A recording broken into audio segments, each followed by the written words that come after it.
தொடர் கனமழை காரணமாக திருவாரூர் மாவட்டம் திருத்துறைப்பூண்டி அருகே விவசாய நிலங்களில் தேங்கிய மழைநீரில் மூழ்கிய சம்பா மற்றும் தாளடி நெற்பயிர்கள் அழுகி வருவதாக விவசாயிகள் வேதனை தெரிவித்திருக்கிறார்கள். அது பற்றி அந்த காட்சிகளை தற்போது பார்க்கலாம். தொடர்ச்சியான மழைனால பயிரெல்லாம் மூழ்கி அழுகிய நிலையில் இருக்குது. எங்களுடைய விவசாயிகளுடைய வாழ்வாதாரம் இதனால் கெட்டு போச்சு. தொடர்ச்சியான மழைனால எங்களால் எதுவுமே செய்ய முடியாத ஒரு நிலை இருக்குது.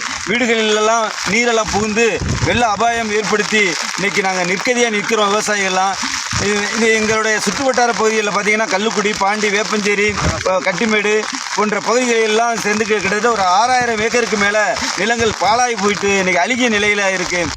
விவரங்களை செய்தியாளர் சிவகுமார் வழங்க கேட்கலாம். சிவகுமார், வணக்கம். முழு விவரம். வணக்கம்.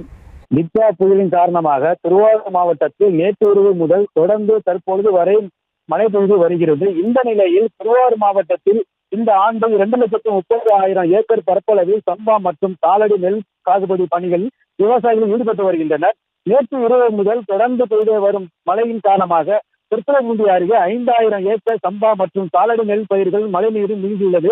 குறிப்பாக திருவாரூர் மாவட்டம் திருத்துறைப்பூண்டி அருகே கல்லுக்குடி, கருவேப்பஞ்சேரி, பாண்டி, எட்டல் உள்ளிட்ட பல்வேறு பகுதிகளில் சம்பா மற்றும் தாளடி நெல் பயிர்கள் 5000 ஏக்கர் மழை நீரில் மூழ்கி விளைநிலங்கள் வேறு போல காட்சியளிக்கிறது. இதனால் விவசாயிகள் ஒரு ஏக்கருக்கு 10,000 முதல் 15,000 செலவு செய்துள்ள நிலையில் பயிர்கள் அனைத்தும் அழுகி வருவதால் விவசாயிகள் வேதனை அடைந்துள்ளனர். தொடர்ந்து இன்று திருவாரூர் மாவட்டத்திற்கு அதிக கனமழை எச்சரிக்கை விடுக்கப்பட்டுள்ள நிலையில் பயிர்கள் அனைத்தும் முற்றிலும் பாதிக்கப்படும் என்பதால் மாவட்ட நிர்வாகத்தின் சார்பில் அதிகாரிகள் நேரடியாக வந்து ஆய்வு செய்து மழை நீரை வடிவதற்கான நடவடிக்கை மேற்கொள்ள வேண்டும்.